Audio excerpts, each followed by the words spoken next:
All right, ladies and gentlemen, welcome back to the channel. The Detroit Lions, well rested, on the road. America's team taking on America's team.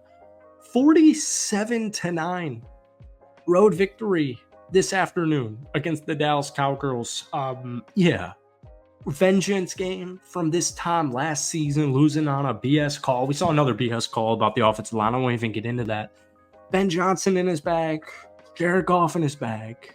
You gave up 9 points to the Dallas Cowgirls. Like A+ offensive game, A+ defensive game, A+ coaching game. And now the Detroit Lions are sitting here at 4-1 after just taking down, like, I was going to say one of the better teams in the NFL, but I know the Cowgirls are 3-3. That's enough. Sorry, I know I said it 3 times in 1 minute. Anyways, enjoy this win. Enjoy this win. The one negative, otherwise I would be up to the roof in excitement, is Aidan Hutchinson. Probably the worst injury or the worst sight you possibly could have asked for. Absolutely detrimental. Absolutely devastating. But at the time of this recording, we just finished the football game. I don't have any updates on Aidan Hutchinson. That put a huge vibe kill on the entire football game. Even winning 47-9 against a Super Bowl contender, or what was a Super Bowl contender in Dallas, it puts just a huge... It sucks, man. It really does. Let's get into it. Hit that like button, hit that sub button for daily NFL content. Shout out to my Lions channel. I'll pin it down below, put the link in there as well. But I got a daily Lions channel or YouTube channel. If we could try to get this video to 400 likes for the 4 wins, that would mean the absolute world to me. So dominated, let's get through the stats, right? Dominated time of possession, 35 minutes to Dallas's 25. They had 27 first downs as opposed to Dallas's 16. They had 492 yards of freaking offense compared to Dallas's 251. They had 0 turnovers, but they forced 5 turnovers against Dallas. Folks, the Cowboys got off to like a field goal on their first possession. That was the only time they were leading this football game. That was the only time they had a shot in this football game. I don't even think a Lions fan on earth was worried after that first possession. Jared Goff, it takes some time. It takes some time, man. I don't even want to talk about this. I don't even want to like rant on this. The amount of upset Lions fans I had in my comment section after your 42-29 victory against Seattle 2 weeks ago was so annoying. You don't have perfect football games like this except for maybe twice or 3 times a season if you're truly a great football team. A win is a win at the end of the day. This was a statement victory.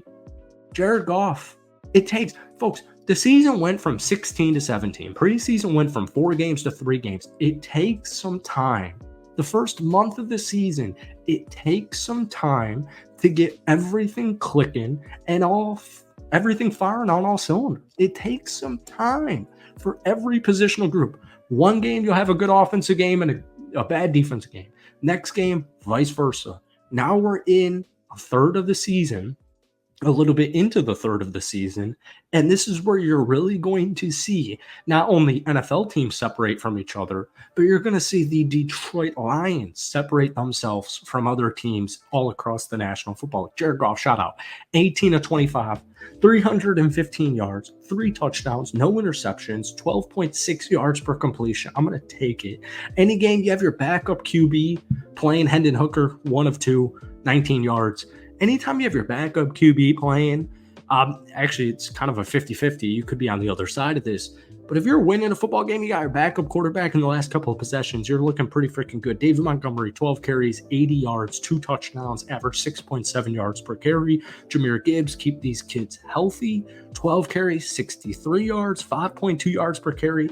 As a team, the Detroit Lions ran 36 times for 184 yards and 2 touchdowns. Wide receiver room, a little bit for everybody. Jameson Williams, unbelievable play call, 37-yard touchdown. He finished 3 catches, 76 yards. Khalif Raymond, 4 catches, 73 yards. Tim Patrick with a huge first possession. I think it was a 42-yard catch. Let me check it. Yep, 42-yard catch. Tim Patrick emerged as wide receiver 3 for this team. Love his story. Love this comeback redemption arc. 3 catches, 68 yards, Amon-Ra St. Brown, 3 catches, 37 yards and a touchdown. Jahmyr Gibbs, 3 catches, 28 yards. And then we have Laporta. And Laporta was on a crazy play. There were like, I don't even want to explain it because there was so much. You saw it at the beginning of this video. Sam Laporta had a beautifully orchestrated catch for 52 yards and a touchdown from Ben Johnson and the Lions offense. One quick comment. Outside of the Aiden Hutchinson injury, this is my only nitpick with this Detroit Lions team. You need, and he's on my fantasy football team, so I guess that plays a part. There's no reason Sam Laporta, who emerged as like a top 3 tight end last season, one of the best offensive rookies we've seen at the tight end position ever, there's no reason he should have 1 target in a football game. I don't care that you have 47 points. And I guess this is more the rant part because he's on my fantasy football team, but there is no reason one of the best tight ends in the NFL should have 1 catch for 52 yards. Heading into this game, 12 catches, 147 yards. It's just, I don't know what's going on. I know the tight end position is a little bit janky this season. Defense is making a return. Running game's making a return. But there is no way, shape, or form Mr. Sam Laporta should have 1 target. I know it was a 52-yard touchdown, and I know the game was 47-9, but he should have way more than 1 target. All right, let's talk about this defense, folks, all over the field. All over the field. Brian Branch, welcome back. Brian Branch, critical player missing against that Seattle game. 2 interceptions this afternoon. Kirby Joseph, another interception. What is that, number 4 on the season? Amik Robertson's been a dog. Brian Branch also had 6 tackles. He also had a forced fumble. Brian Branch, a stud. Absolute freaking stud. Ali McNeil, welcome back. 2 total sacks. He wasn't injured or anything, but he's just had a slower start to what we were anticipating.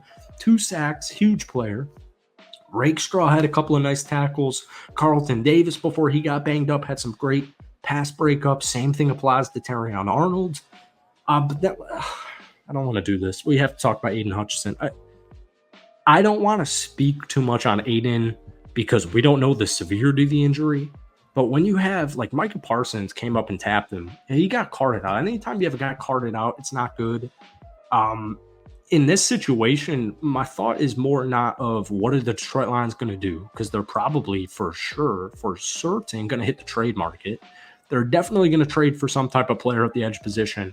What you're concerned about is, like, is he going to play football again? Once again, I don't want to comment too much on this because it was so gruesome that they didn't even play it. I've heard comparisons to Alex Smith's injury, Naismann's injury. I've heard some crazy comparisons. Hopefully it's not that bad, but I would go under the assumption that Aiden Hutchinson will not be playing a snap for the Detroit Lions for the rest of the season. So that's what really killed the whole vibe. Otherwise, this was, it was an A-plus football game, but yeah, 47-9 win, but you lose like one of the best defensive players in the National Football League. It absolutely sucked. I feel so bad. But once again, I don't want to comment too much on it until we know the details of it, unfortunately. That's it for today. Hit that like button, hit that sub button. Sorry to leave it on a sour note. I'll see you guys in a day or two. That's it from me. Peace. Oh, give me your play of the game down below. Now, peace.